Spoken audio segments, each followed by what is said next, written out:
Today I'm going to be sharing with you a secret to maintain optimal joint health.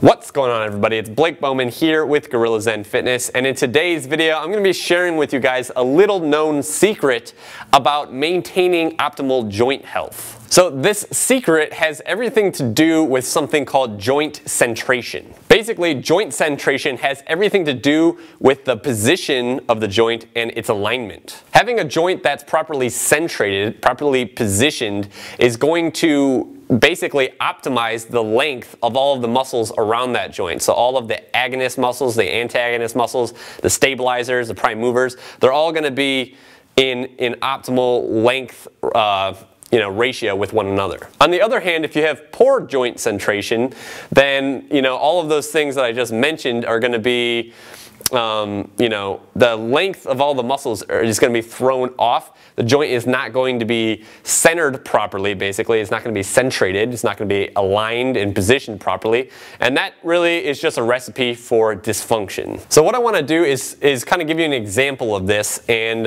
one really easy way to do it is to use the shoulder, okay?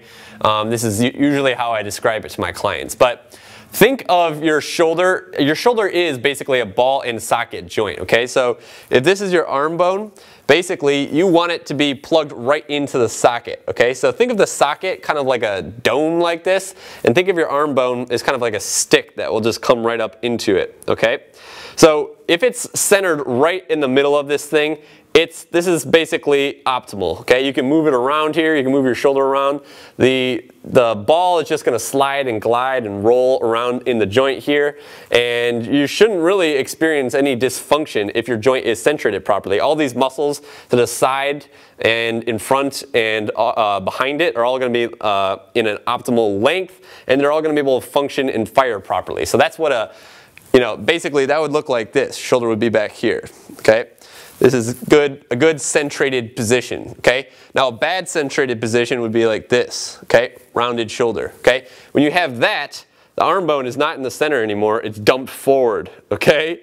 And what that's gonna do, like I said, it's gonna adjust the length of all the muscles. If it's dumped forward like this, like that, and it's in the front of the joint capsule, the pec muscle tissues, all these tissues on the front of your body are gonna be excessively shortened, and all these muscles back here on this side of the body are going to be excessively lengthened, and that's really going to affect the functioning of these muscles when you're using your shoulder. And now another thing that I want you to think about is think about your alignment, okay, joint alignment, like alignment in a car, okay? There is an optimal way for things to align and an optimal way for them to be positioned, okay?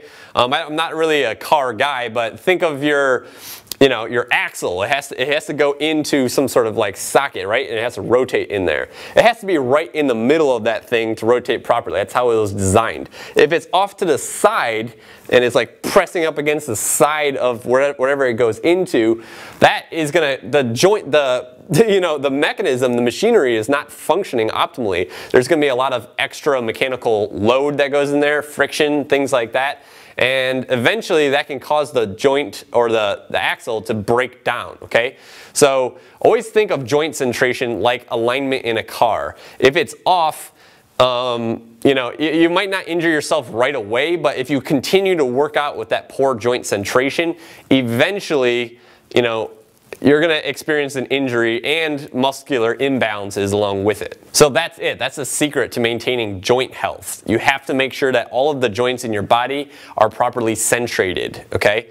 That's just kind of a theory that might not mean much to you. It's like, well, what if it's not centrated? What can I do about it? Well, with the shoulder, I actually made a video a long time ago on a shoulder distraction, and this actually pulls the humerus, your arm bone, back into the joint capsule and kind of helps to recentrate, if you will, the arm bone. Okay, so check that video out over here or check it out down in the description down below. When thinking of joint centration, I really want you to also be aware of posture, okay?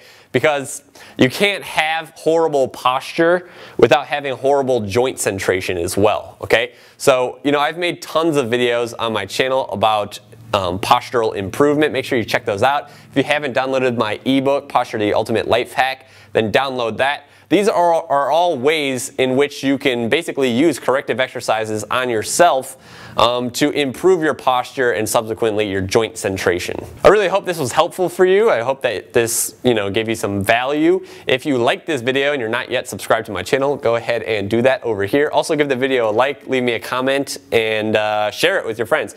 Leave me a comment and tell me what you want me to see or what you want me to make videos on in the future. I'm always looking for new videos to make, and I try to make them based on what you all want to see. So leave me a comment below if I haven't made a video on something and you want me to make a video on it. Let me know and I will make it. Other than that, if you're not following me on Instagram, make sure to do that. If you haven't liked my Facebook page, please do that as well. And that's it for today. As always, I'll see you next time.